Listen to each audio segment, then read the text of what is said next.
So, Rory Weal, I'm 16, the delegate for Mason the Weald, and this is my first conference.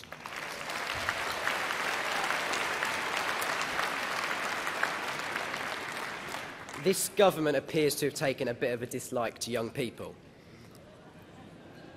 Future Jobs Fund cut, EMA scrapped, tuition fees trebled. It's fair to say that this Tory-led government is giving young people a pretty raw deal. Because in a very ruthless and uncompromising way, the coalition has cast aside all the progress made over the last 13 years of Labour government. Thanks to the Future Jobs Funds, youth unemployment was falling at the time of the last election. Now, following the scrapping of the scheme, we've seen youth unemployment rise by 78,000 in the last quarter, hitting 973,000. The trebling of tuition fees will cripple young people with years of debt and put off low-income students from applying, seriously damaging social mobility in the UK. The scrapping of the educational maintenance allowance has a similar effect and will make staying on in education unaffordable for many young people, as demonstrated in the Association of Colleges survey, which found that 94% of colleges believe that students currently in receipt of EMA will struggle to get to class. As someone who would have benefited from the full EMA payout before it was scrapped, I asked David Cameron, what does he advise when I can't afford to go to school in the morning? What does he advise when I can't...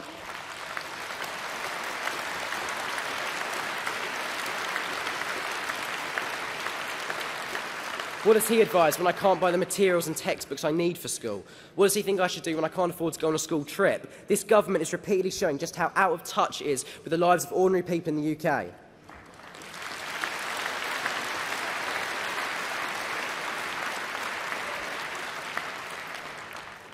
Two and a half years ago, the home I'd lived in since birth was repossessed. We had nothing, no money, no savings. I owe my entire well-being and that of my family to the welfare state.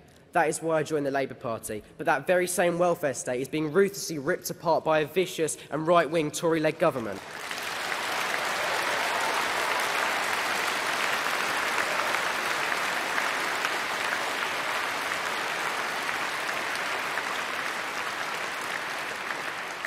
I wouldn't be here today if it wasn't for that system, that safety net. So I take this opportunity to plead with the government to reconsider their measures for young people which will divide a generation and seriously threaten the British promise that Ed Miliband has spoken about, where one generation does better than the last. And the measures on welfare, such as the housing benefit cap, which will potentially make 40,000 people homeless and hammer the most vulnerable people in society. That is surely wrong. It is up to us in the Labour Party to create a vision of what a better Britain looks like. Let's get to work.